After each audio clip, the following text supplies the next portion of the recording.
bat artean ebilia, baina juezak eta estigu ez errezan. Lotzagarri da, gure gaina etorrinde, zein behar da, salta!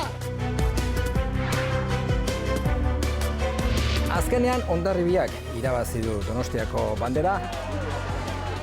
Epaiak indezatela honestidadez bere lana, erabakitzen dutena nik bintzat errespetu osoz hartuko dut, baina euneko eunen garaia sentitzen naiz. Egizera, euren kalin sartu garala momentu baten, eta, ez da derecho hori.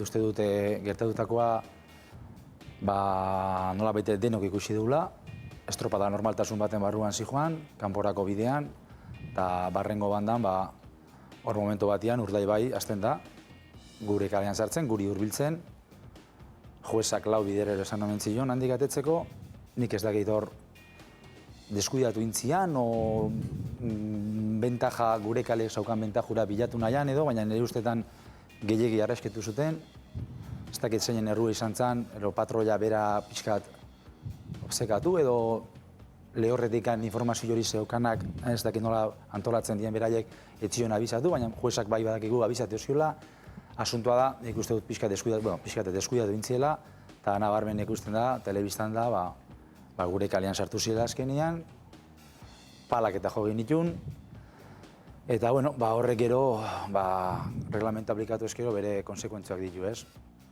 Hori estropada askotan basatzen da, nik dena badakigu Urdaibai etzela jun Hondarribia izorratzea, ez da gutxi gore noski. Beraien bentaja gura bilatzera edo, baina gure kalean sartu zen, eta pasatu zena gero, reglamento aplikatu ezkero, kanporak. Nik estropa bukatu eta horneko minutun esan nun. Argi dago, gertatutakoa Hondarribian kalen gertatu dela. Argi dago, palak ikutu diala. Ez dago entzun beharrik. Ibon Gaztainaz biazarretuko zait, baina, deakin nahiko itzein dut eta parre pixkatiteko da. Argi dago, hori argi dago. Baina, Josemek esan du bezala, reglamentuai eutzi bertzaio, eta reglamentuak esaten dunari kaseo inbertzaio, eta intentzio txarrik ez baldin balegoke ere, reglamentua eutzi bertzaio. Hemen argi dago, guri azken postura relegatu digute, kontzeptu argi eta garbi bategatik, abordaje. Reglamentuak argi eta garbi adierazten du zer dan abordaje. Bere Euskal Federazioko reglamentuan, bere 35. Punto horretan. Eta nire entendimendu mentzat, gertatutakoa ez da abordaje, reglamento punto hori irakurrita. Hori alde batetik, eta beste alde batetik, esan du intentzio txarrik ez dela egon, eta nik esaten dut, ez da gutxillo ere. Ez da gutxillo ere. Beren kalen ginala, argi eta garbi izan eta ziratikan. Baina lau taldek, kontxan normalen pasatzen da bezala, bueltako luzen, kale bat korritzen geha danok estrigorrera. Iruditzen zait, txoke aldetikan, pala ikutu horren aurretikan, argi eta garbi beraien kalen gaude, baina iruditzen zait, momentu hortan beraiek, egongo da demora hori dana demostratzeko, egongo da demora, ze hor daude GPS-en grabazioak eta bar, horren beste konsegitzen kostatzen nahi zaiten dokumentok dira, baina konsegituko dira. Iruditzen zait, nire iritzitan,